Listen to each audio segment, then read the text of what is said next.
오늘 함께 보실 하나님의 말씀은 이사야 3장 13절에서 26절 말씀입니다. 여호와께서 변론하러 일어나시며 백성들을 심판하려고 서시도다. 여호와께서 자기 백성의 장로들과 고관들을 심문하러 오시리니 포도원을 삼킨 자는 너희이며 가난한 자에게서 탈취한 물건이 너희의 집에 있도다. 어찌하여 너희가 내 백성을 짓밟으며 가난한 자의 얼굴에 맷돌질 하느냐. 주 만군의 여호와 내가 말하였느니라 하시도다. 여호와께서 또 말하시되 시온의 딸들이 교만하여 느린 목 정을 통하는 눈으로 다니며 아기작거려 걸으며 발로는 쟁쟁한 소리를 낸다 하시도다. 그러므로 주께서 시온의 딸들의 정수리에 딱지가 생기게 하시며 여호와께서 그들의 하체가 드러나게 하시리라.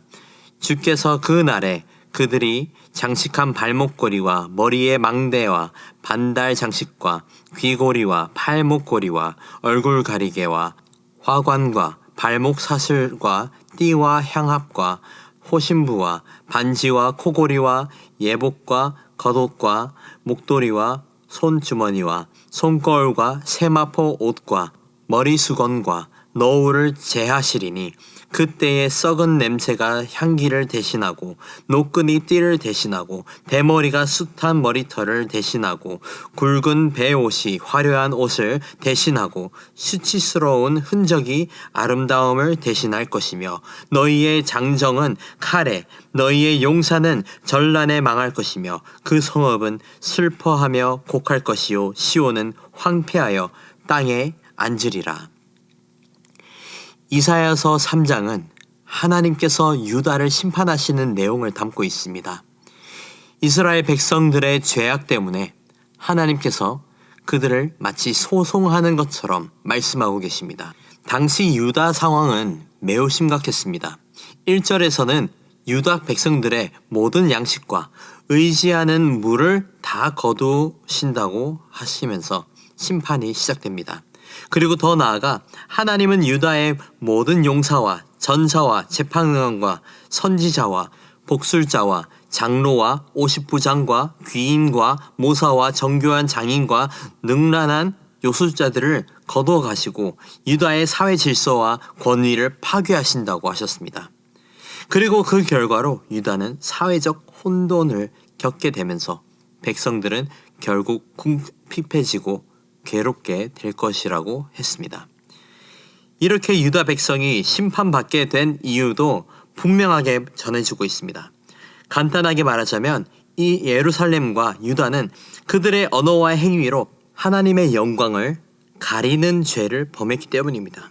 이게 무슨 말이냐 하면 유다 백성들은 분명하게 하나님께 영광을 올려드리는 삶을 살아야 할 의무가 있었지만 그렇게 살지 않고 오히려 반대로 하나님을 거역하는 삶을 살았던 것입니다. 결국 그들은 자신들의 죄를 공개적으로 당당하게 드러냈고 부끄러움을 느끼지 못했던 상황까지 갔던 것입니다. 오늘 본문 13절에서는 하나님께서 유다를 심판하시려는 이유를 하나씩 설명해 주고 있습니다. 그리고 그 이유는 이렇습니다. 14절, 15절입니다. 여호와께서 자기의 백성의 장로들과 고관들을 심문하러 오시리니 포도원을 삼킨 자는 너희이며 가난한 자에게서 탈취한 물건이 너희의 집에 있도다. 어찌하여 너희가 내 백성을 짓밟으며 가난한 자의 얼굴에 맷돌질을 하느냐.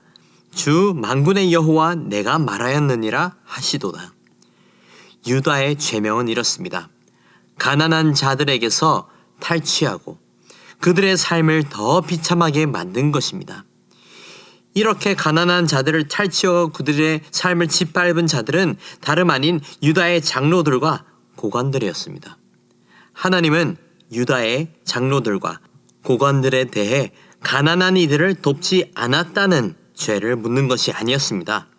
그것만으로도 나쁜 일이라고 할 수 있지만, 죄라고 할 수 있지만 이들은 더 나아가서 가난한 자들을 약탈하고 그들의 빈곤을 이용해서 자신들을 더 배불리는 만행을 저질렀던 것입니다. 다시 말해서 나라 단위로 권력을 남용했던 것입니다. 또 하나님께서 지적하시는 죄의 모습이 있습니다. 16절 보시겠습니다.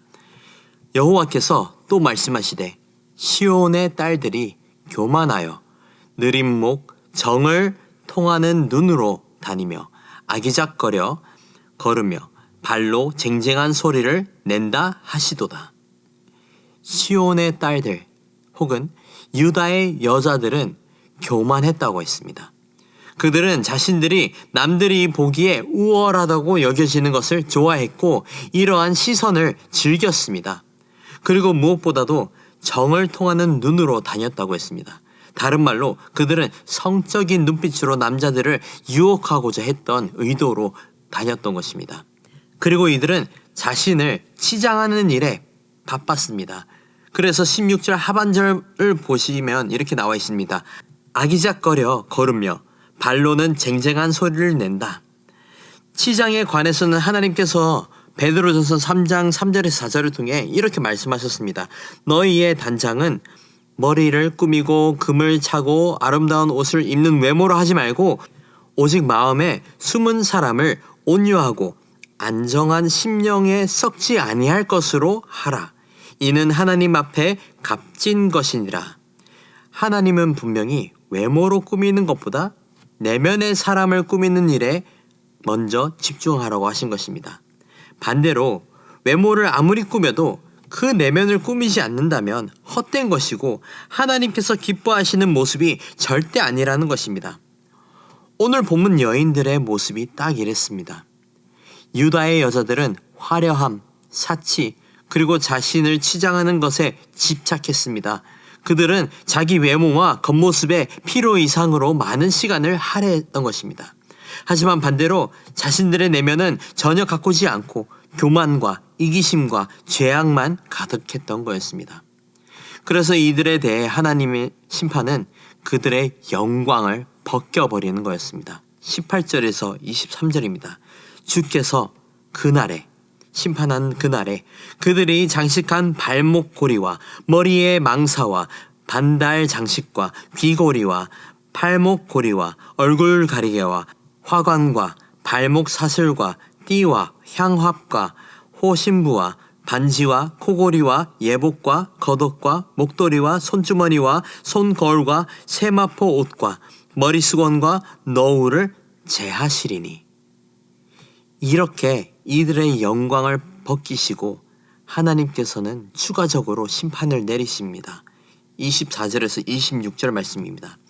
그때에 썩은 냄새가 향기를 대신하고 노끈이 띠를 대신하고 대머리가 숱한 머리털을 대신하고 굵은 베옷이 화려한 옷을 대신하고 수치스러운 흔적이 아름다움을 대신할 것이며 너희의 장정은 칼에 너희의 용사는 전란에 망할 것이며 그 성읍은 슬퍼하며 곡할 것이요 시온은 황폐하여 땅에 앉으리라. 하나님께서 이들의 화려함을 포로된 굴욕으로 대신하게 하신 것입니다. 결국 이들은 포로의 악취와 대머리와 낙인과 박탈감을 경험하게 될 것이라고 말씀하신 것이었습니다. 결국 유다는 그들의 죄와 잘못된 가치관으로 망하게 되고 포로가 되는 역사를 써나가게 됩니다. 본문 26절에서 말씀하는 시온은 황폐하여 땅에 앉으리라는 예루살렘이 무너지는 뜻을 전하고 있는 것입니다. 하나님께서 예루살렘의 여인들을 심판하는 것은 정말 여인들만 심판하신다는 뜻이 아니라 우상 숭배, 점술과 기타 이교도적인 관습, 거만과 교만, 살인 및 부정함과 같은 죄악에 빠진 모든 자들을 심판하실 거라는 말씀을 하신 것입니다. 사랑하는 성도 여러분, 하나님의 백성이 하나님의 백성다움을 잃지 않는 은혜를 구하는 저와 여러분이 되기를 소망합니다. 오늘 본문을 통해서는 일단은 하나님의 백성이 해서는 안 되는 것들을 알 수 있습니다. 먼저 하나님의 백성은 가난한 자들에게서 탈취하고 그들의 삶을 비참하게 해서는 안 됩니다. 오히려 그들을 돕고 함께 살아갈 수 있도록 베풀며 그들을 도우며 살아가야 한다는 것입니다. 두 번째로 우리의 외모만 아름답게 단장하면서 우리의 내면은 전혀 가꾸지 않는다면 안 되는 것입니다. 우선순위를 둔다면 우리의 내면을 가장 먼저 하나님께서 뜻하신 모습으로 단장을 하고 그 다음에 외모를 단장하는 것입니다.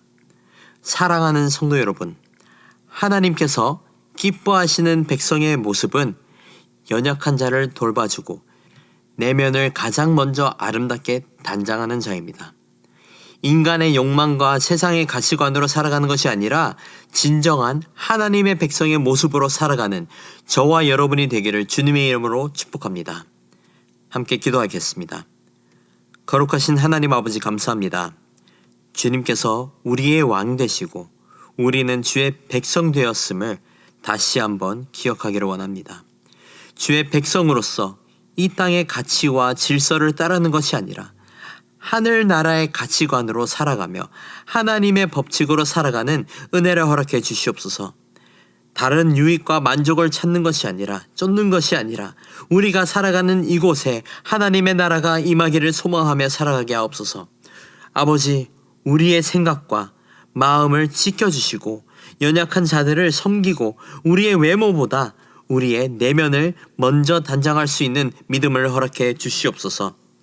남은 한 주도 살아갈 때에 참된 하나님의 백성의 모습으로 서로 사랑하며 존귀하게 여기는 삶을 살아갈 수 있도록 주님 인도하여 주시옵소서. 감사합니다. 사랑합니다. 이 모든 말씀 살아계신 우리 주 예수 그리스도의 이름으로 기도드립니다. 아멘. 이 시간 말씀을 붙들고 기도하시면서 주간 기도 제목인 환우들과 섬김 사역들을 위해 기도하시겠습니다. 우리 교회의 환우들과 항암 치료 중인 분들과 육적으로 힘든 가운데 계시는 성도님들을 위해 기도해 주시고 우리 교회가 기쁨으로 섬기는 교회가 되고 모든 섬긴 사역을 통하여서 세상의 소망이 되는 교회가 될 수 있도록 함께 기도하기를 원합니다. 함께 기도하시겠습니다.